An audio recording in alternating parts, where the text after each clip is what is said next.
There are towns whose names rarely appear on maps, and if they do, they seem almost embarrassed to be their tiny black letters fading into the paper as though trying to disappear.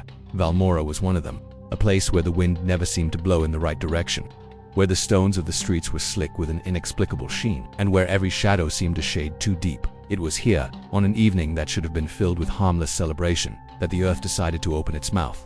The locals had been preparing for weeks for the Night of the Ember Lanterns, an old festival whose origins were already forgotten by the youngest and uncomfortably vague to the oldest. All anyone could agree on was that it had been celebrated for centuries, long before anyone alive had been born, and it was always observed on the same date, August the 13th. Folklore claimed that on that night, the barrier between the living world and something else grew thin. Not dangerous, not necessarily, but thin. That year the lanterns glowed a strange orange, as though the fire inside them had been burning longer than it should have. The air was heavy with the scent of damp soil, and somewhere beyond the hills, a deep tremor rolled through the ground. It was so faint that many mistook it for their own heartbeat. At the center of the square stood an ancient well, long sealed with a heavy stone lid. Its carved lip was worn smooth by time, and no one alive could say when it had last been opened. In the lantern light, the old well cast a shadow that didn't seem to match the others, longer, darker, as if reaching towards something far away. The first sound was a hollow pop, like air escaping from somewhere it shouldn't, then a groan deep subterranean, as if the very bedrock was shifting in its sleep. The crowd laughed nervously, thinking perhaps the old cobblestones were settling. But the groan grew into a rumble, and then into something like a voice, not words, but a slow, rising sound that filled the square with an inexplicable chill. Then, without warning, the earth gave way. The center of the square seemed to sag, then sink, pulling with it a swirl of dust, stone, and startled cries. A great dark mouth yawned open, its edges raw with freshly torn soil, wider than the old well and far deeper.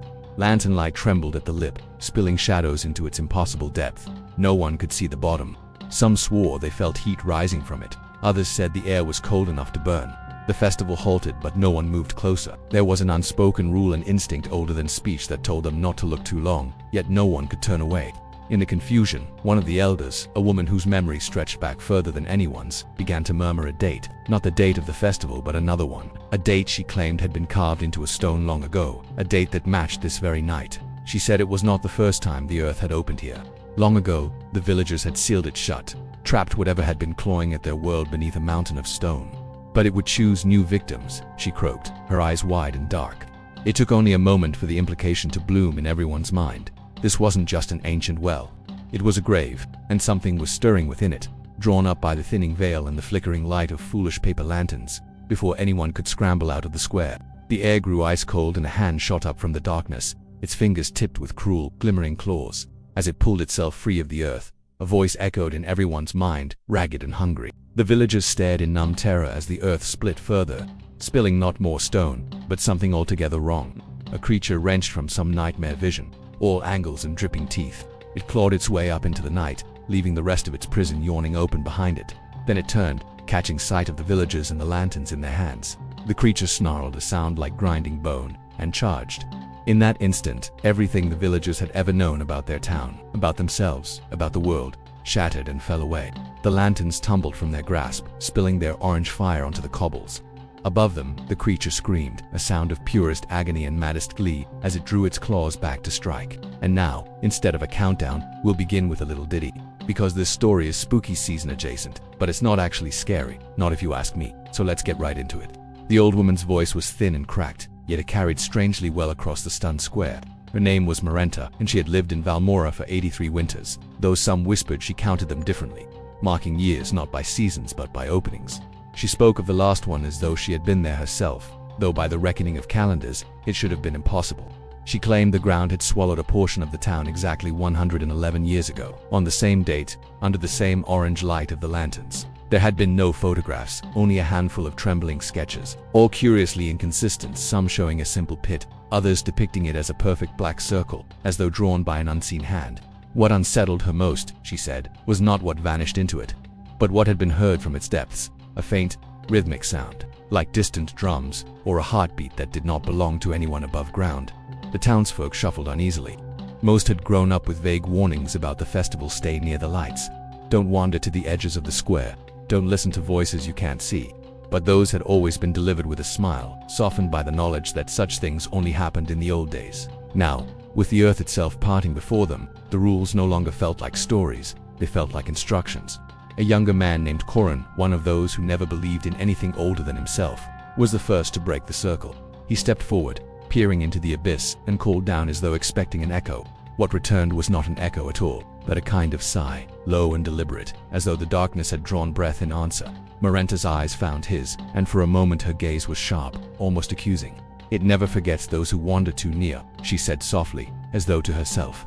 As the sun dipped below the horizon, the sky above the opening took on a bruised, purplish look. Marenta told of how even the color of dusk had changed since the last time this happened, how the sky itself seemed to mourn for those lost to the earth. Then, as if on cue, a gust of wind tore through the square, snuffing out most of the lanterns and sending the townsfolk scrambling for the remaining light. It was a full moon, but still the darkness was absolute, broken only by Marenta's wavering silhouette against the dying embers of the brazier she held. The old woman's voice cut through the gloom. "This is why I came to warn you," she cried, though her words were swallowed by another sigh from the abyss. It was deeper this time, rumbling like a distant avalanche. Then, just as suddenly, it stopped. All at once, the wind died down and the clouds above parted, revealing a sky full of stars. In the sudden silence, the scrape of a single lantern falling to the ground echoed like a gunshot. Corin was kneeling beside the opening, his eyes fixed on something in the dirt at its edge. The townsfolk surged forward, their whispers rising in alarm. What had been drawn in the dust was a single perfect circle, smaller than a man's head, yet undeniably the same shape as the marks on the pit's inner wall and the sketches from the last festival, 111 years before.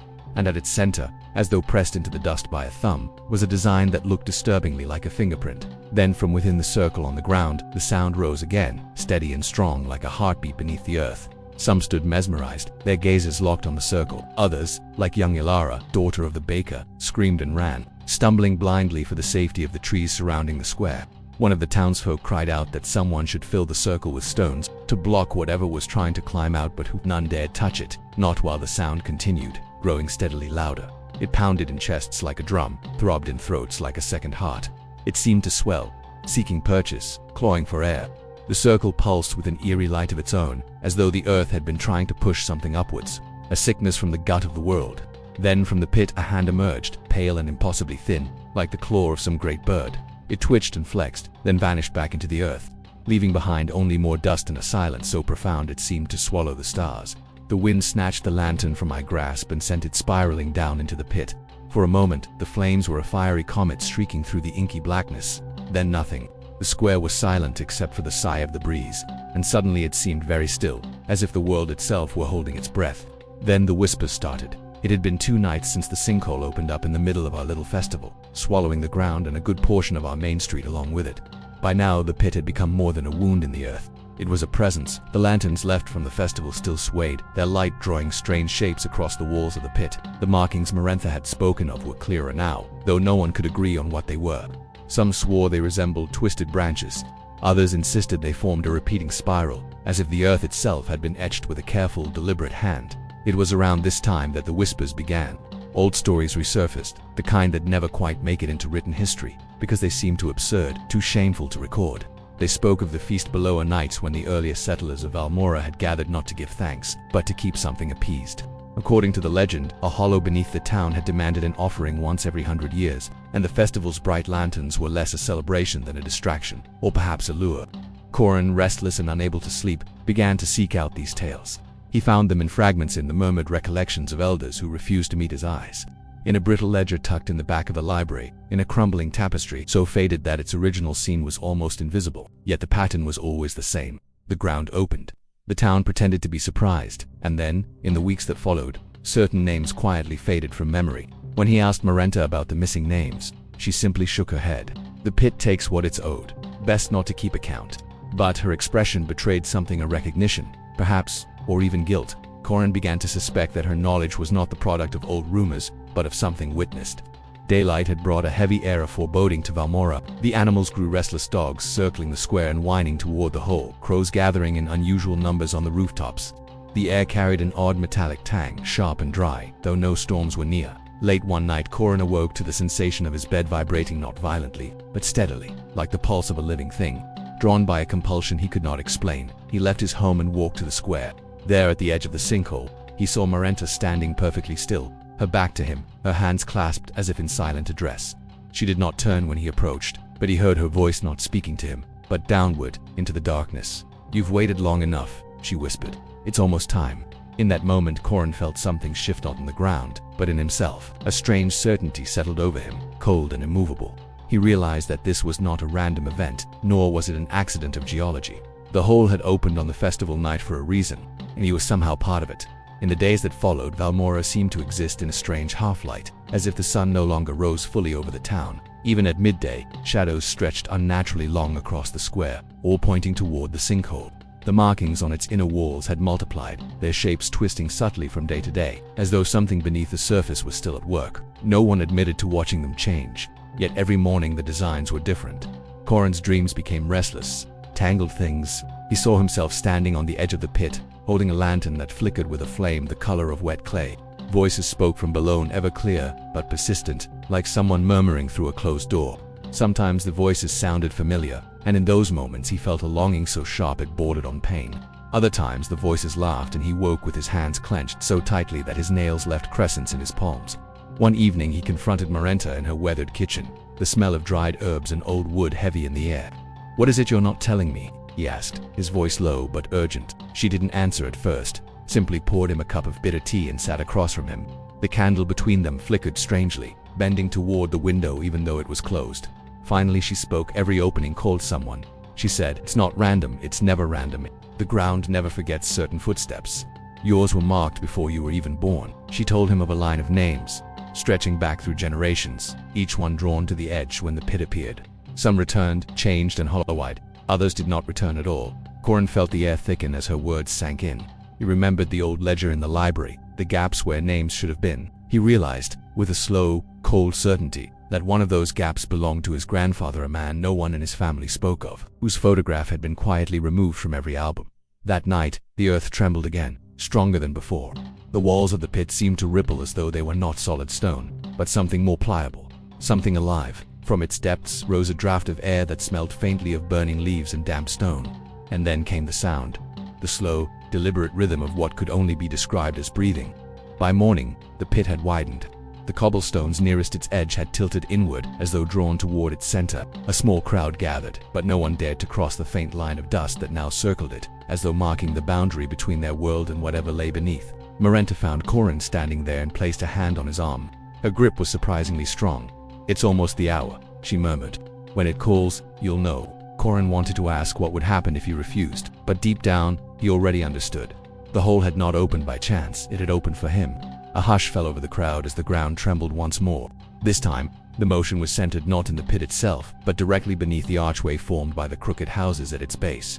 The stone beneath gave way with a grinding roar, and the houses at the end of the street began to tilt. Then, as suddenly as it started, the shaking ceased. In the gaping hole where the houses had stood, a staircase now descended into darkness, disappearing from view. A moment stretched, taut with anticipation, and then Corin felt a hand on his shoulder. Turning, he saw an emaciated figure framed in the mouth of the pit. Its skin was stretched taut over sharp bones, its eyes burned with a cold fire. "Come," it rasped, its voice like the grinding of stones.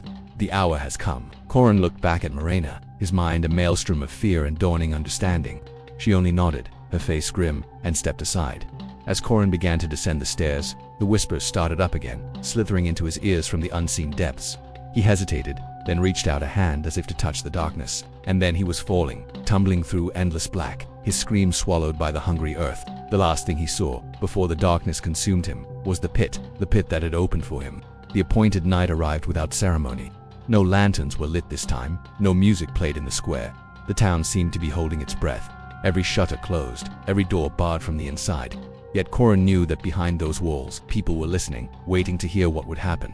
He found himself walking toward the sinkhole as though guided by invisible hands. The moon was pale and thin, barely more than a smudge in the sky, but the pit was lit from within by a faint, unsteady glow. The color of embers buried deep in ash, the air was utterly still, save for that slow, steady rhythm, like the breathing of some hidden giant. Marenta stood at the edge, wrapped in a cloak that blended into the shadows. She did not greet him. Instead, she stepped aside, leaving the path clear. Her silence was permission, or perhaps an expectation. Corin approached the rim. The markings along the walls pulsed faintly, as if in recognition. The shapes now formed something unmistakable, a spiral path descending into darkness, curling like a fingerprint. For a moment, he thought he saw figures moving along it far below, their forms indistinct, their light swaying like the lanterns from the festival. Then the wind rose suddenly, though the trees around the square remained still. It carried with it a sound he had not heard before, a low, resonant hum that seemed to come from the stones beneath his feet. The ground was speaking, not in words, but in something older, something that bypassed language entirely. He felt no fear, only inevitability. Every step of his life seemed to lead here, the gaps in his family's history, the dreams that had pulled him from sleep, the way the earth itself seemed to know his name. He understood now why no one ever wrote down what lay at the bottom. Some truths were not meant for paper. Marenta's voice reached him barely above a whisper. Once you look down, you can't unsee it. Once you step forward, you can't return. Corin leaned forward, the glow rising to meet his gaze. In that light, he thought he saw his grandfather's face, not aged, not diminished, but watching, waiting. The spiral seemed to beckon, the markings shifting to form an open path. And then, without quite deciding, he moved. The last thing he felt was the change in the air, warmer now, almost welcoming, as the glow swallowed the edge of his vision.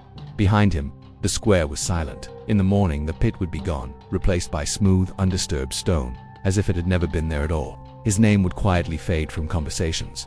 But somewhere, deep beneath the ground, the spiral waited for the next set of footsteps. If you believe the earth forgets, think again.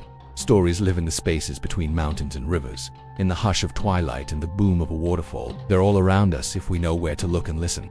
I collect these stories, the ones that have been tucked away, forgotten, and bring them back to light. If that's something you'd like to help with, subscribe and join me.